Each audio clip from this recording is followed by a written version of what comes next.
service. Let me give you examples of some of those conformity bodies. There is CHEMIFA, there is UNBS, there is Directorate of Government Analytical Laboratories,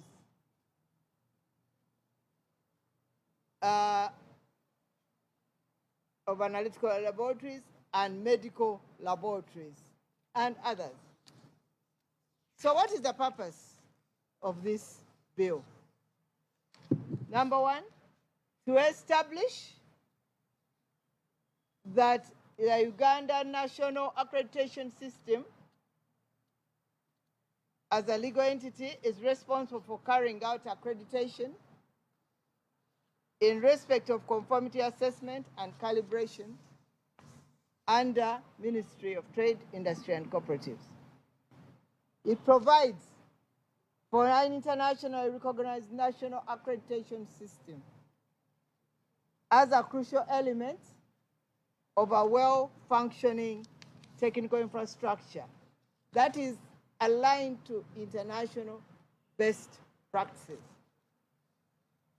It provides a supportive legal environment for accreditation of conformity assessment. It promotes the competence and equivalence of accredited persons. It ensures that the national accreditation system supports the needs of Uganda's enterprises. We have had challenges about our products. Some people have no confidence in the quality of our products. That's why we have had many verification missions, sometimes to check whether our products are up to quality. We have had interceptions where sometimes we send our products to Europe and they intercept them, because when they realize that you don't even have that accreditation system, that is according to their standards, definitely biases also their thinking or judgment. Promote accreditation as a means of facilitating international trade and enhancing economic performance, industrialization of the economy, and transformation and support of public policy objectives of health and safety matters. What is the responsibility of the accreditation body? The National Accreditation Body is responsible for giving formal recognition to laboratories, as I've mentioned above. So someone would ask, what is that role, the role of accreditation to our economy? Because some people ask, you make these bills, but how are they relevant to our economy? Number one, to ensure that public health and safety are advanced by accredited services in areas as diagnostic imaging. You have gone for diagnostic imaging, but sometimes when you go to different places, you find that you're getting different results. Someone tests you here, then you go to another lab, it's giving you other results. You go to another lab. That shows that these facilities are not properly assessed. So this is what we are looking for. This is what we need. We want a body that would assess these technical equipment or machines. Or sometimes you go for radiology tests, forensic testing, radiation, to test the water quality and the management of potential risks. Then another role to our economy is international trade, which is enabled through the assurance of your quality. Now, because we didn't have that law, as I told you, whatever you take to another country is questioned. We have had challenges with Kenya before, whereby they were saying, oh, we have to also test with KNBS. You have heard about that. You bring in your products, but now we try to harmonize, but still, the confidence is not there because we did not have this legal infrastructure to support our assessment bodies. or standard and quality bodies. So international recognition is very important for our economy. So we have really registered a milestone as far as our economy, our products are concerned, our exports, and even services, not only products. Another role is efficiency in industry to ensure the integrity test reports, certificates, and reliability of the national measurement system. Let me start with the basics. Basics like weighing scales. You go and buy meat. Weighing scales, there is a way they manipulate them. So now once you have that law, that will be a crime, because now there was no law. Even I can get away with anything. So once there is a law, we will know that this law is going to protect our consumers from even such inadequacies that happen. So now, how does this facility facilitate international trade? First of all, we are complying with we are members of WTO. But in Africa, there are very few countries with this law. Actually, now I think we are almost the fourth or fifth. In East Africa, we are in Southern Africa, we are the third. Third, Sub-Saharan Africa. South Africa was the only one. Imagine we had to go to South Africa to ask for that accreditation. But now in Sub-Saharan Africa, we are the third. In East Africa, we are the second. So in WTO, these are the questions they've been asking us. You people, when will you comply with this so that we start trading properly or confidently with you? So this is an achievement.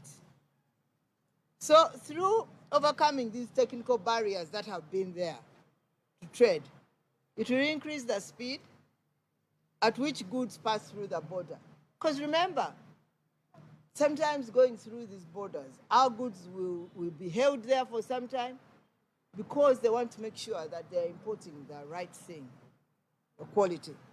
Ensuring conformity assessment certificates are accepted on both sides of the border. It also reduces rejections of goods, not only at the border, at the airports, and even other countries. It will cut trading costs for private sector, hence making them more sustainable. We must admit that these bodies, for example, like CHEMIFA, UNBS, and others, have been charging a bit because they also have to pay another body to get accreditation or assessment. So another facility is through building effective and efficient productive capacity in line with the market needs, but it's also a framework for an economy to participate in mutual recognition arrangements.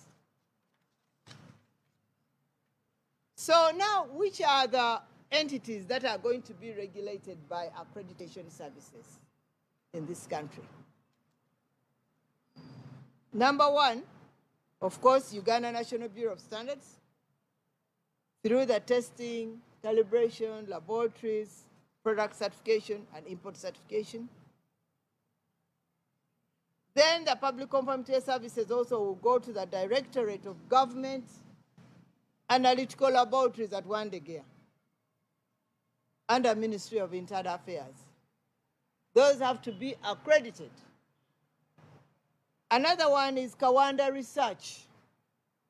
We have Kawanda Research Institute. We have been coming up with products, but some countries had no confidence in some of our products that we have been developing.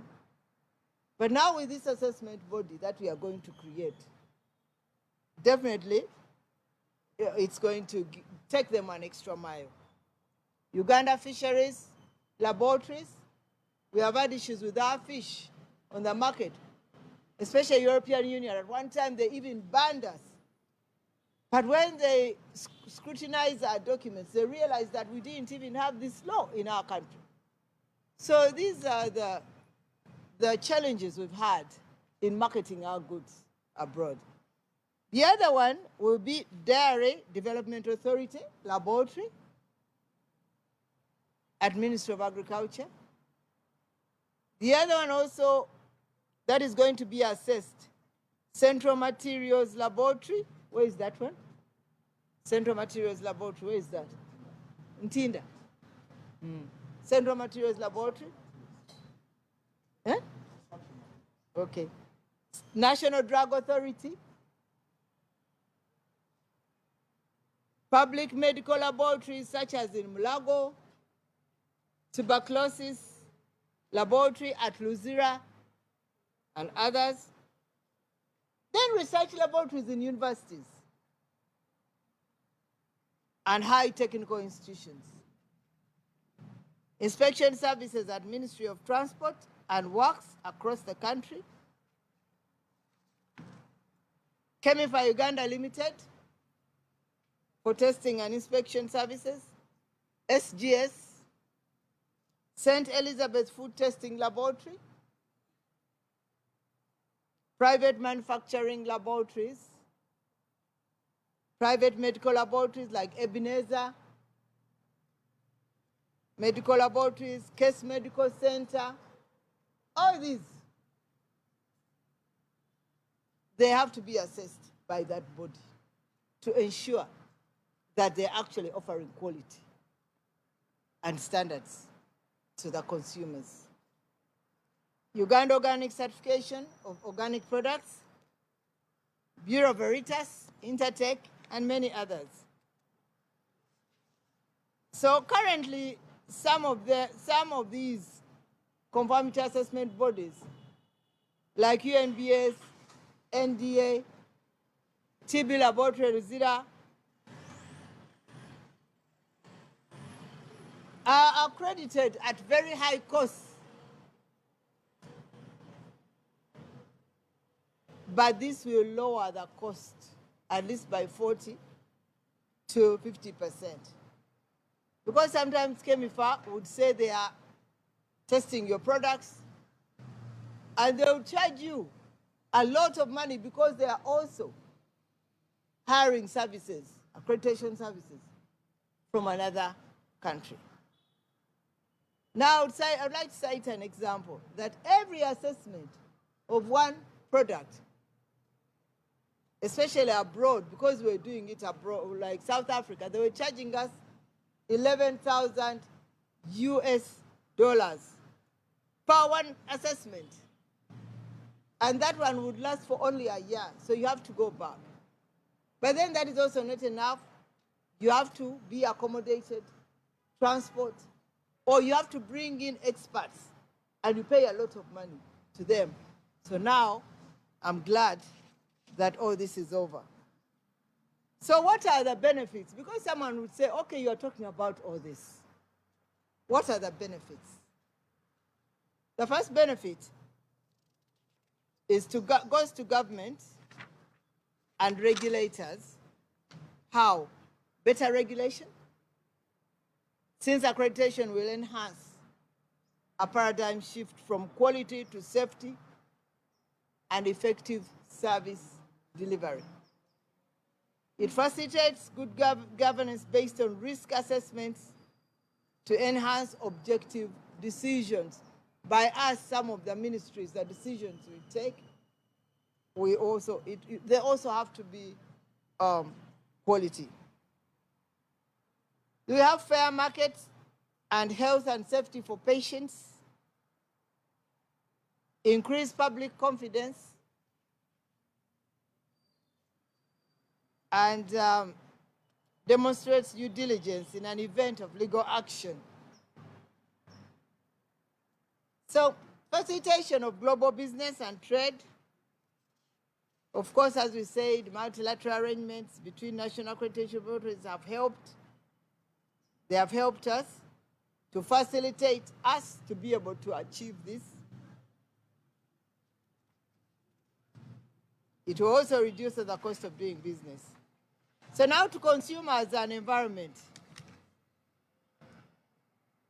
To the consumer, this minimizes the risks of faulty products and services. A lot of products have been destroyed at UNBS. You bring in your products, and they are all destroyed because of quality and standards. But once you have this certificate, it will be a guarantee that you were aware of the quality before you come in, or that body ensures that they give you a certificate to make, ensures that you bring in quality goods. It will protect the health and safety of customers. It enhances customer confidence and offers market differentiation by providing credible evidence of good practices to make best choices. So I'd like to conclude by stating that this application of the accreditation system will make a significant contribution to the development of our economy. Promotion of sustainable and all-inclusive industrialization through research, innovation, and adaptation of new technologies. But also the protection of health and safety of the people and safeguarding the environment, which is key to drive the country to achieve another status, the middle-income status. In addition, accreditation will provide a framework for the private sector to participate in providing conformity assessment services such as sampling, calibration, testing, inspection, because it enables you also to create those units or those bodies, you as member of the private sector. Construction of inspection services, like in construction of buildings, because once you receive that license, you are also able to carry out inspection.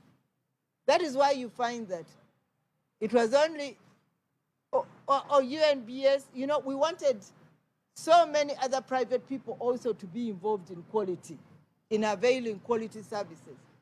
But we didn't have that legal framework. This will open up. It will also enable other players to offer standards and quality services for others, for hiring. So I'd like to end by thanking you for coming here, but I'd also like to inform you that this is a great milestone as far as our economy is concerned. It will promote our trade, it will generate revenue, it will protect our people and environment. I rest my case. Thank you so much for listening to me. Thank you very much, Honorable Minister. Yes. For such a wonderful address on Jango tule gundi. Ojja kuzaalira awo jango tule. this is standing. Let's start with her.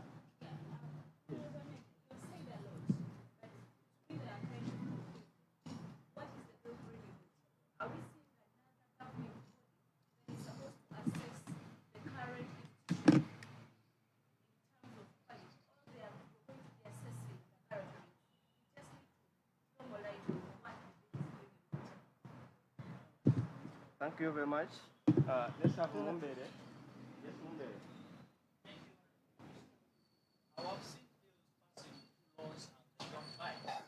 Minister Amelia Kyambadde, the Minister of Trade and Cooperatives, speaking about standardization and making sure that the quality of our products is acceptable in international markets. She makes a very, very good case, especially when we're talking about manufacturers, when we're talking about service provision, when we're talking basically also about exports. Even if that be raw materials, we are going to have to understand that there are standards that have to be kept. And if there are persons who are going to be speaking about standards and looking authentic and believable, it is Honorable Amelia Kyambadde. She does typify standards and honesty in the very nature of person that she is. So if you are into production, if you're into service provision, the question you should be asking yourself today, is your standard acceptable beyond the place of your birth or beyond the place of your local operation? Why don't you start thinking international markets and finding out what sort of standards are acceptable there? Now, if you're going to be using a laboratory, then that laboratory also has to be a standard laboratory, one that has been tested and certified. We should get into the business of being uncomfortable with doing things that have standards that are not proven, standards that are not checked. And that is Uganda going the places it should be going. So that's just about it. It's been quite some morning. We began off by the disaster atlas out of the office of the Prime Minister that was launched. The Prime Minister asking that it should not be gathering dust on shelves and lying idle on the internet. Then we came out of that and came into where we have just come out of the media center. For those of you watching internationally, it's sort of that place where government communication, official communication seems to be coming out of. And today was the turn of the Minister of Trade and Cooperatives, Amelia Kyambadde. That seems to be